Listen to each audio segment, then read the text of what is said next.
میرے محترم بزرگوں اور دوستوں، آج میں آپ کے سامنے مرنے کے بعد چند سوالات پیش آئیں گے، ان کے متعلق عرض کرنا چاہوں گا۔ ایک صاحب نے پوچھا تھا کہ مرنے کے بعد یہ جو سوالات ہوں گے کتنے سوال ہوں گے؟ کیا وہ سوالات کافروں سے بھی ہوں گے؟ کیا وہ سوالات اچھے ہو ان سے بھی ہوں گے، برے ہو ان سے بھی ہوں گے؟ اور ضبط قبر یعنی قبر کی گرفت، کیا یہ معاملہ ہر ایک کے ساتھ پیش آئے گا؟ کیا یہ معاملہ یعنی ضبط قبر کی گرفت اگر کوئی نیک بندہ مرے تو ان کے ساتھ بھی پیش آئے گا، یا پھر کوئی بد ہے صرف اسی کے ساتھ پیش آئے گا، یا مومن ہے ان کے ساتھ نہیں آئے گا، کافر اور مشرک کے ساتھ پیش آئے گا؟ اس طرح کے سوالات آئے تھے، تو ان سوالات کے جوابات میں لے کر کے آیا ہوں۔ اور ایک سوال یہ بھی کیا تھا کہ اللہ تبارک و تعالی مرنے کے بعد یہ گرفت کیوں کریں گے؟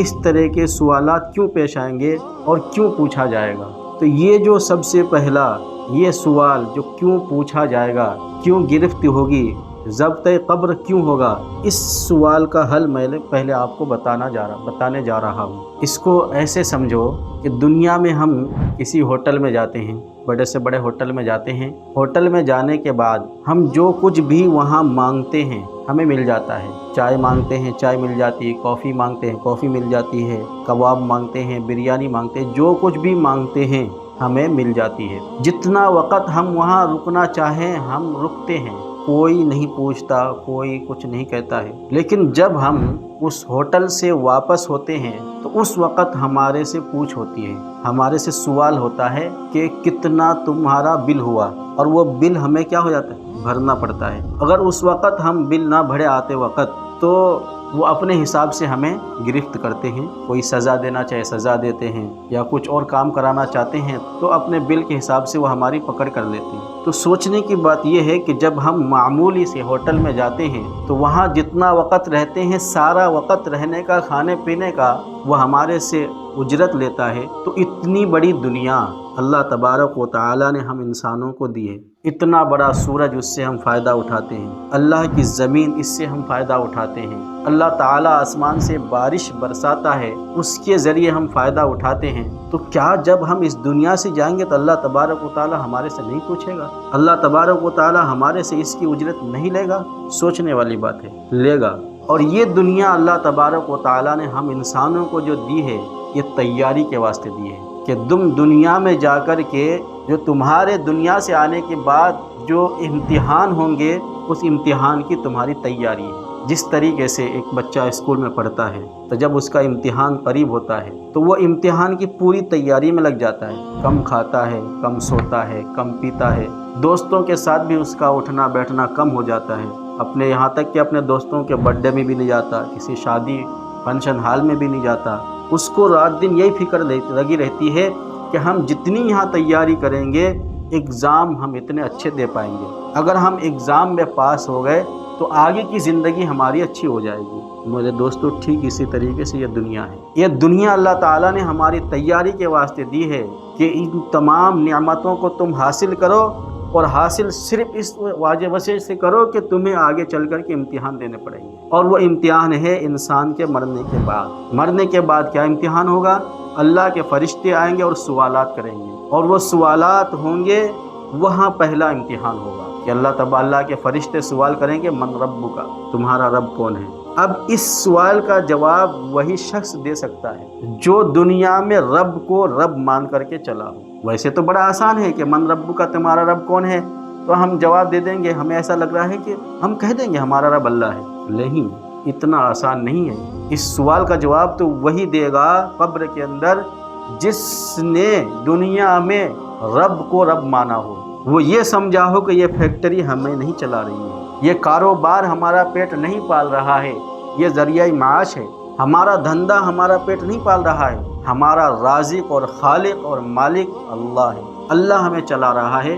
جس نے ایسا دنیا میں سوچا اور سمجھا، اس کا یقین ہوا، وہی قبر میں اس سوال کا جواب دے گا کہ ہمارا رب اللہ ہے۔ اسی امتحان کی تیاری کے واسطے اللہ تعالیٰ نے دنیا میں یہ ساری نعمتیں انسان کو دی ہیں کہ وہ تمہارا سب سے پہلا امتحان ہوگا۔ اس امتحان میں دوسرا سوال ہوگا کہ من دینو کا، تمہارا دین کیا ہے؟ ہمارے سے دنیا میں کوئی پوچھے تمہارا دین کیا ہے تو ہم بتا دیں گے اسلام، لیکن قبر میں تو وہی یہ جواب دے سکے گا جو دنیا میں رہ کر کے دین اسلام کو دین اسلام سمجھا ہو، اس پر عمل کیا ہو۔ اسلام کیا ہے اس کو سمجھا ہو، اس پر عمل کیا ہو۔ اسلام سکھاتا ہے کہ تمہاری حرکت سے، تمہاری باتوں سے، تمہارے کام سے کسی دوسروں کو تکلیف نہ پہنچے، اس چیز پر اس نے عمل کیا ہو۔ اسلام نے سکھایا ہے کہ یا ایھا الذین آمنوا اوفوا بالعقود، اے ایمان والو جب تم کسی سے وعدہ کرو اس وعدے کو پورا کرو۔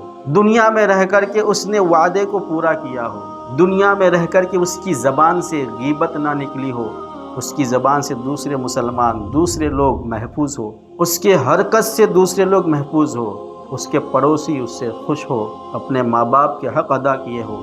دین یہ ہے کہ اپنے چھوٹوں پر شفقت کرو، اپنے بڑوں کی عزت کرو، رشتہ داروں کا خیال رکھو، بڑے چھوٹے کا ادب احترام کرو۔ اس چیز کو وہ سمجھ کر کے اس پر عمل کیا ہو، تب جا کر کے وہ کل قبر میں اس سوال کا جواب دے سکے گا، ورنہ مشکل ہے۔ اسی طریقے سے دین میں ہے کہ الصلاۃ عماد الدین فمن اقام الدین، کہ جس شخص نے نماز قائم کی اس نے دین کو باقی رکھا، اور جس نے نماز قائم نہیں کی اس نے دین کو برباد کر دیا۔ تب جا کر کے وہ سوال کا جواب دے سکتا ہے کہ ہمارا دین اسلام ہے۔ تیسرا سوال ہوگا کہ من نبیُّ کا، تمہارا نبی کون ہے؟ تو اس سوال کا جواب ہمارے سے دنیا میں کوئی پوچھے تو ہم بتا دیں گے کہ ہمارے نبی محمد صلی اللہ علیہ وسلم ہیں، وہ اللہ کے آخری رسول ہیں، ہم ان کی امت میں ہیں۔ دنیا میں کہنا تو بڑا آسان ہے، لیکن قبر میں وہی شخص اس سوال کا جواب صحیح طریقے سے دے سکے گا جو دنیا میں رہ کر کے محمد کی امتی ہونے کا فرض ادا کیا ہو۔ اس کا چلنا پھرنا، اٹھنا بیٹھنا، کھانا پینا، بولنا بات چیت، قول و فعل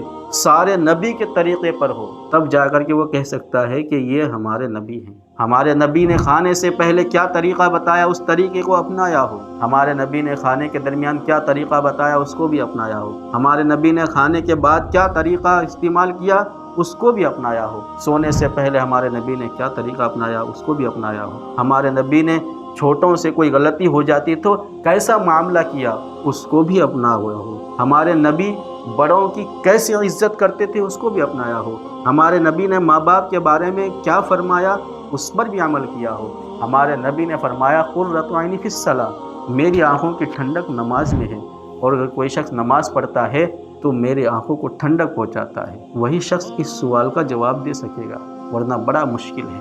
تو کہنے کا مطلب یہ ہے کہ یہ دنیا تیاری کے واسطے ہے، اور دنیا کے ساروں ساز و سامان اس تیاری کے مدد کے لیے ہے۔ اور وہ جو سوال تھا کہ قبر میں سوالات ہوں گے، ہاں یہ مومن سے بھی سوال ہوگا، کافر سے بھی ہوگا، مشرک سے بھی ہوگا، اور اس کا ثبوت ہے اللہ کے نبی صلی اللہ علیہ وسلم نے فرمایا کہ حضرت سعد، اللہ کے نبی صلی اللہ علیہ وسلم کے ایک صحابی تھے حضرت سعد، ان کا جنازے میں آپ صلی اللہ علیہ وسلم پنجوں کے بل چل رہے تھے۔ ایک صحابی نے عرض کیا رسول اللہ آج آپ پنجوں کے بل کیوں چل رہے ہیں؟ آپ صلی اللہ علیہ وسلم نے عرض کیا کہ اللہ کے فرشتوں کی اتنی بھیڑ ہے سعد کے جنازے میں کہ پیر رکھنے کی جگہ نہیں۔ اس کے کچھ دیر بعد آپ صلی اللہ علیہ وسلم نے فرمایا کہ ضبط قبر سعد کے ساتھ بھی ہو رہا ہے۔ ضبط قبر یعنی قبر کی گرفت، میت کو رکھنے کے بعد قبر میت کو دبوچ لیتی ہے، دباتی ہے۔ اگر وہ کافر ہو مرنے والا تو اس کی ایک طرف کی پسلیاں دوسری طرف چلی جاتی ہیں، اس کو بڑی تکلیف اور درد ہوتا ہے، لیکن اسی جگہ اگر مومن کو دبایا جائے تو اس کو تکلیف نہیں ہوتی ہے، تکلیف محسوس نہیں ہوتی۔ جیسے دنیا میں ہمارے سر میں درد ہوتا ہے تو ہم اپنے بچوں کو بولتے ہیں بیٹا میرا سر دباؤ، تو وہ بچہ سر دباتا ہے، تو سر دبانے کی وجہ سے اس کو تکلیف نہیں ہوتی ہے، حالانکہ سر دبا رہا ہے۔ تو مومن اگر ہوگا تو قبر اگر اس کو دبائے گی تو اس کو ایسا ہی محسوس ہوگا جیسے اس کے ہاتھ یا پیر یا سر کوئی دبا رہا ہو، لیکن کافروں کے ساتھ ایسا نہیں ہوگا۔ یہ سوالات کافروں سے بھی کیے جائیں گے، مومن تو ان سوالات کے جوابات دے دیں گے، اور مومن کے بارے میں اللہ تبارک و تعالیٰ فرمائے گا کہ اس کے لیے جنت کی کھڑکیاں کھول دو، جنت کا لباس اسے پہنا دو، اور جنت کی ہوا اس کی قبر تک آنے دو، اور اس کو جنت کا بستر دے دو، اس کو قیامت تک کے لیے آرام سے سلا دو۔ لیکن وہی کافر سے جب یہ پوچھا جائے گا تمہارا رب کون ہے، کیونکہ اسے تو معلوم نہیں رب کون ہے، دنیا میں اس نے کاروبار کو ہی سمجھ لیا تھا کہ کاروبار کریں گے تو ہمارا پیٹ چلے گا، اس نے فیکٹری کو ذریعہ معاش سمجھ لیا تھا، اس نے فیکٹری کو پر یقین کر لیا تھا کہ ہماری فیکٹری چلے گی تو ہمارے پاس کھانے پینے کا آئے گا، ورنہ کچھ نہیں ہوگا۔ اللہ کے ساتھ اس نے شریک ٹھہرایا تھا، اللہ کو وہ رب نہیں مانا تھا، تو وہ پھر رب نہیں کہہ سکتا، وہ کہے گا ہائے افسوس ہائے افسوس، جواب نہیں دے سکے گا۔ تمہارا دین کیا ہے؟ کیونکہ اس کا کوئی دین ہی نہیں ہے تو وہ دین کے بارے میں بھی جواب نہیں دے سکے گا۔ تمہارا نبی کون ہے؟ وہ نبی کو مانتا ہی نہیں تھا، تو ہائے افسوس کی صدائے رہے گی۔ اللہ تبارک و تعالی حکم کرے گا کہ جہنم کی کھڑکیاں اور دروازے اس کے لیے کھول دو، اور جہنم کا لباس اس کو پہنا دو، اور جہنم کا بستر اس کے لیے دے دو، پھر اس کو جہنم کی طرح عذاب میں مبتلا کر دیا جائے گا، اور قیامت تک وہ اس عذاب میں مبتلا رہے گا۔ تو سوال کا حل یہ ہے کہ یہ 3 سوالات ہر اچھے برے ہوں سب سے ہوں گے، کافر سے بھی ہوں گے، مشرک سے بھی ہوں گے، منافق سے بھی ہوں گے، مومن سے بھی ہوں گے۔ یہ پہلا امتحان ہوگا۔